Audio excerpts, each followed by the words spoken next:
Well, good morning, church. Thank you for joining us for our daily Devo. Today we're in Matthew chapter 6. We are going through the Sermon on the Mount, and this is just so loaded with content.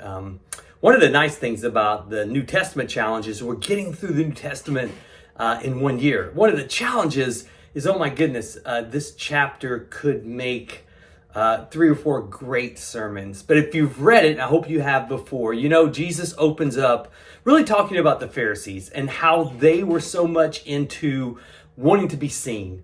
They prayed out loud so people would see them. They gave publicly so people would recognize them. Even when they fasted, they made sure they looked horrible so people would say, wow, they're really spiritually, they're fasting.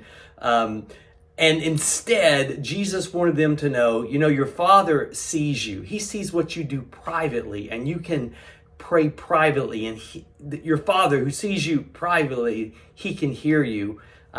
He can answer your prayer. He can reward you. He even talks about prayer, and he gives what we call the Lord's Prayer. It's not a prayer to be memorized, but it's really an outline. You can study it and see how it breaks down, and it talks about all the important elements of prayer and how, as simple as it is, we can use that as an outline when we talk to God. He talks about possessions and about the desire to have stuff.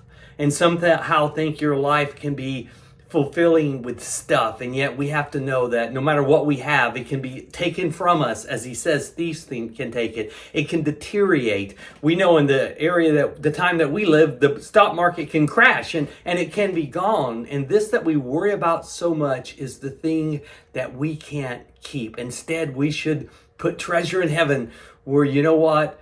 It can't be taken away. It can't crash. It's there. It's investing in what matters forever. And then he ends in a section talking about worry and how the people are so worried about everything. And he just looks around. He looks at the flowers of the field.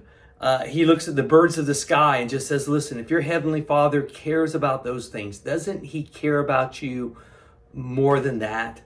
And instead of worrying about all the stuff, trust in him, learn to seek him with all your heart, and he'll take care of the baseline needs that you have. And I love the way he ends it, just saying, guys, don't worry about tomorrow. You got enough trouble today, which is really humorous.